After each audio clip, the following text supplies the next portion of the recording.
नमस्ते दोस्तों, मेरा नाम प्रेरणा है और Mithila with Prerna Madhubani painting series में आप सभी का स्वागत करती हूँ।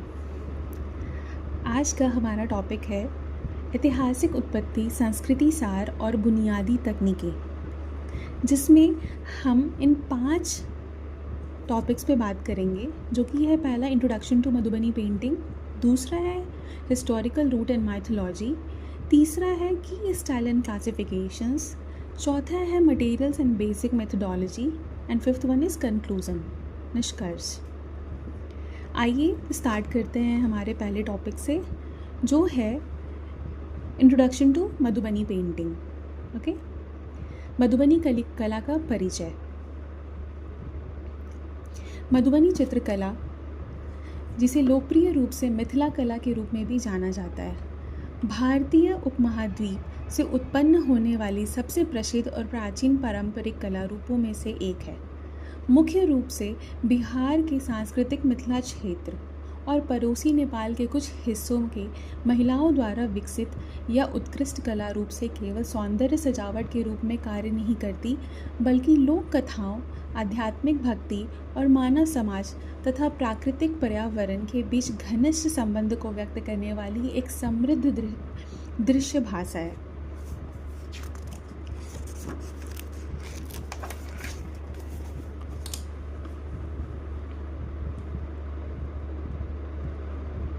इसकी मुख्य विशेषताओं में आकर्षक पैटर्न, प्राकृतिक स्रोत से प्राप्त जीवंत रंग और खाली जगहों को पूरी तरह भरने वाली शामिल है। पारंपरिक रूप से मधुबनी चित्रकला ग्रामीण झोपड़ियों की ताजी लिपी हुई मिट्टी की दीवारें और फर्शों को सजाती थी। आज यह कला हाथ से बने कागज, कैनवास और कपड़ों पे सफलतापूर्वक स्थानांतरित हो चुकी है और अपनी प्राचीन परंपराओं को सुरक्षित रखते हुए विश्व में एक पहचान हासिल कर चुकी है। अब हम बात करेंगे इसके ऐतिहासिक जड़ें और पौराणिक कथाओं के बारे में।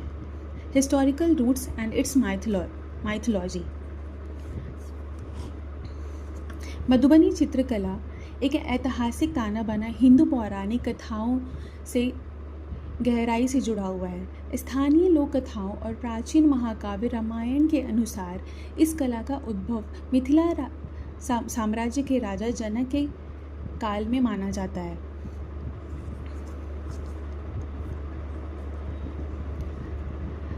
मैंने कई बार कहानियों के रूप में सुना है कि अपनी पुत्री राजकुमारी सीता के अयोध्या के भगवान राम के साथ विवाह के शुभ अवसर पर राजा जनक ने पूरे राज्य की दीवारों और फर्शों को ब्रह्मांडीय आशीर्वाद और वैवाहिक सुख को दर्शाने वाले जीवंत चित्रों से सजाने का आदेश दिया था।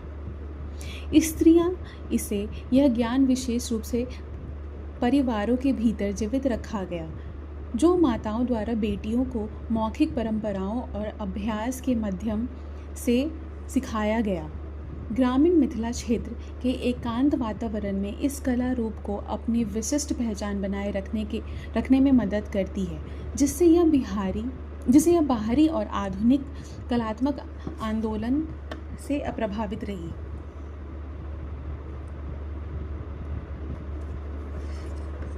In 1960, it transitioned from a localized domestic rituals to a global phenomena.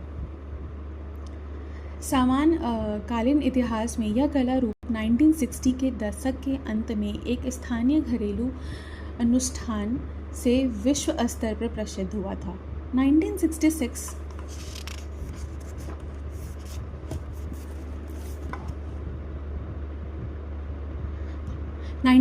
से 1968 में बिहार में भीषण सूखा पड़ा,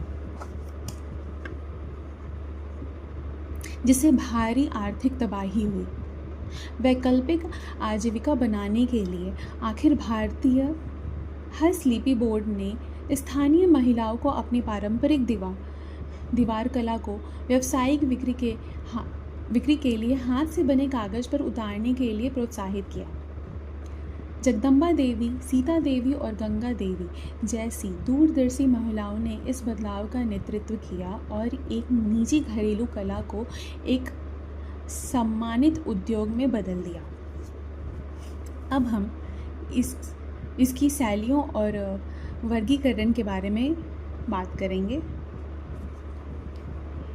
बेसिकली इट्स की style and it's classification. Okay, so Madhubani painting को 5 स्टाइल में डिवाइड किया गया है। पहला भरनी है, दूसरा कचनी है, तीसरा तांत्रिक है, चौथा गोदना है और पांचवा कोबर है।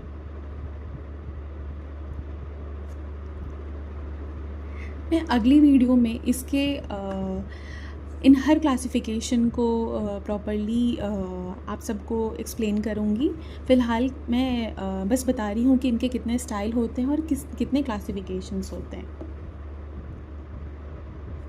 अब आइए बात करते हैं इसके पारंपरिक सामग्री और बुनियादी तकनीकों के बारे में।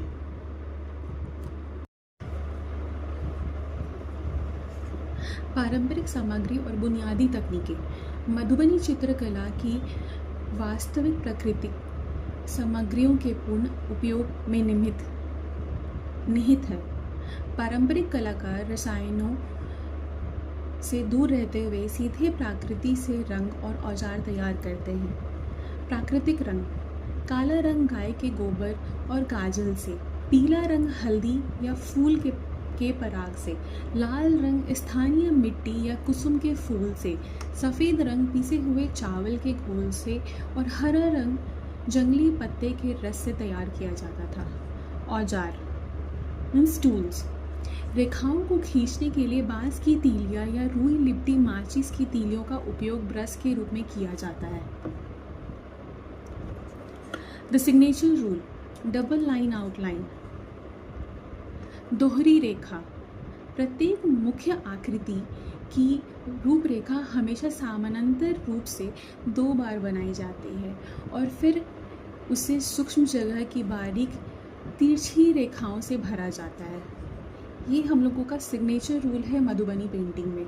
चाहे जो भी आकृतियाँ आप बनाओ, उन्हें हमें दो लाइन से दिखाना होता है, मीन्स डबल लाइन से दिखाना होता है।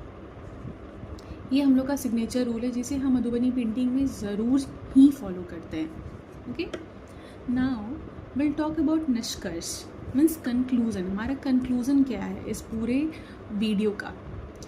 प्राचीन मिथिला की मिट्टी की दीवारों से लेकर अंतर्राष्ट्रीय आर्ट दीर्घाओं तक मधुबनी चित्रकला सांस्कृतिक विरासत और परंपरा की एक उत्कृष्ट मिसाल है।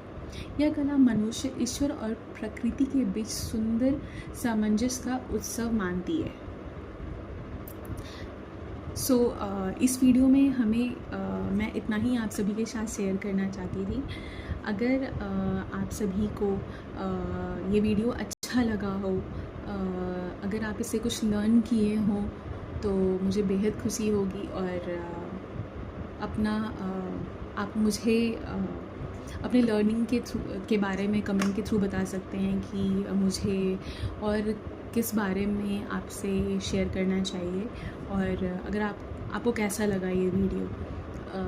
अगर मुझे कुछ चीज़ों को ठीक करने की ज़रूरत है तो प्लीज़ आप मुझे बताएं। Thank you. अगर मेरी ये सीरीज़ आपको अच्छी लग रही हो तो लाइक करें, कमेंट करें, शेयर करें एंड मेरे इस चैनल को सब्सक्राइब करें। Thank you.